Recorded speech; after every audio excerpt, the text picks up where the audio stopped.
નમસ્કાર વિદ્યાર્થી મિત્રો, હવે તમે આ વિષયના વિડીયોઝ એક સાથે પણ જોઈ શકો છો.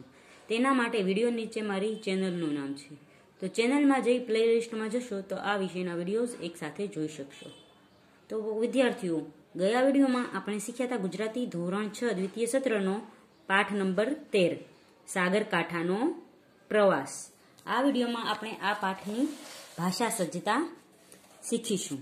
ભાષા સજ્જતા એટલે ગુજરાતી ભાષાનું વ્યાકરણ, ગુજરાતી ભાષાનું ગ્રામર. તો અહીં છે નીચેના 3 વાક્યો વાંચો. તો પહેલું છે ઘંટ વાગતા ચર્ચા અટકી, એટલે ઘંટ વાગ્યો, બેલ વાગ્યો અને ચર્ચા અટકી ગઈ. બીજું છે સોમનાથે એમની ડાયરી ખોલી. ત્રીજું છે માધવપુર સૌરાષ્ટ્રના સાગરકાંઠાનું વૃંદાવન છે. તો અહીં 3 વાક્ય આપેલા છે. પછી લખેલું છે પહેલા વાક્યમાં કોઈ ઘટના બની તેની વાત છે. ચર્ચા શરૂ થાય છે કે ચાલે એ જેમ ઘટના છે તેમ અટકે એ પણ ઘટના છે. હવે ચર્ચા શરૂ થઈ એ એક પ્રકારની ઘટના છે અને અટકી એ પણ ઘટના છે.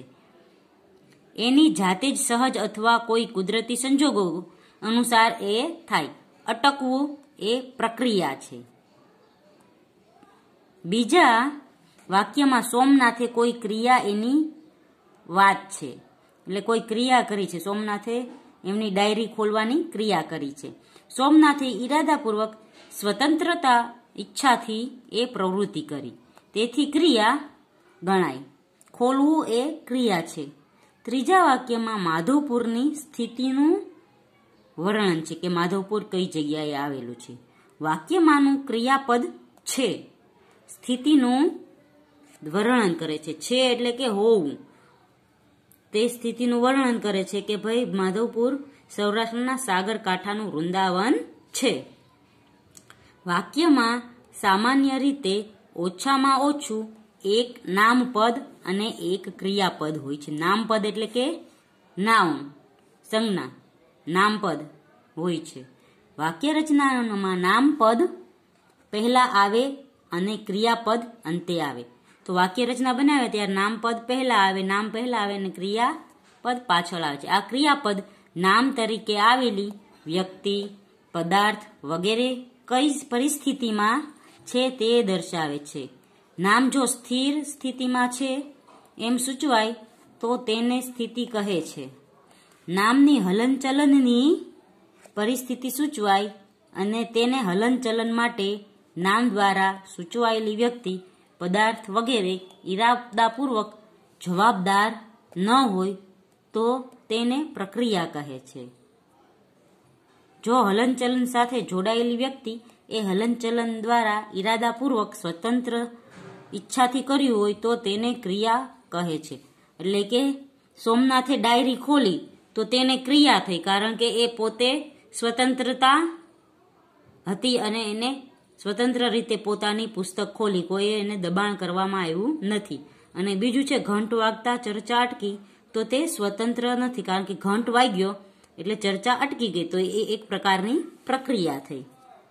નીચે વાક્ય વાંચો અને નામપદ ક્રિયાપદ ક્યાં છે તે જુઓ. તો સોમનાથે એમની ડાયરી ખોલી, તો ઉપરના વાક્યમાં સોમનાથે અને ડાયરી જેવા શબ્દો નામપદ બતાવે છે. નામપદ એટલે કે એક પ્રકારનું નામ છે. ડાયરી છે તે પણ નામ છે, સોમનાથ છે તે પણ નામ છે. અને ખોલી એ ક્રિયાપદ બતાવે છે. આવા બીજા વાક્ય પાઠમાંથી શોધો. તો આ વાક્ય આપણે જોઈએ તો સિંધુને શુભેચ્છા આપી, એ આપણે આ ઉપરથી નામપદ અને ક્રિયાપદ ઉપરથી વાક્ય બનાવીએ. આવા ઘણા બધા વાક્યો આ પાઠમાં છે.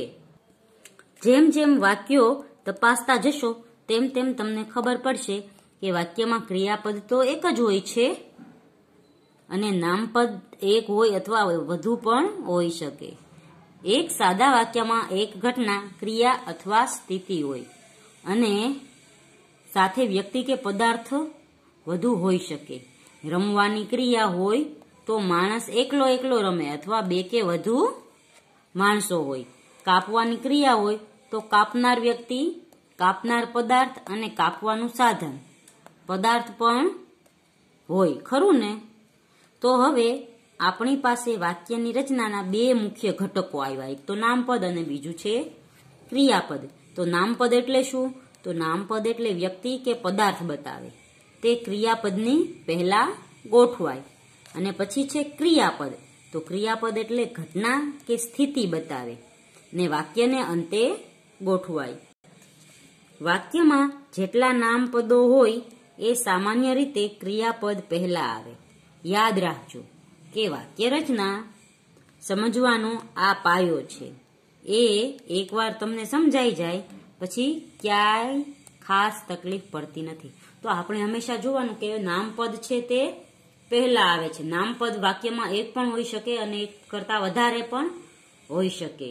અને ક્રિયા છે, ક્રિયાપદ એ વાક્યમાં પછી આવે છે, નામપદ પછી.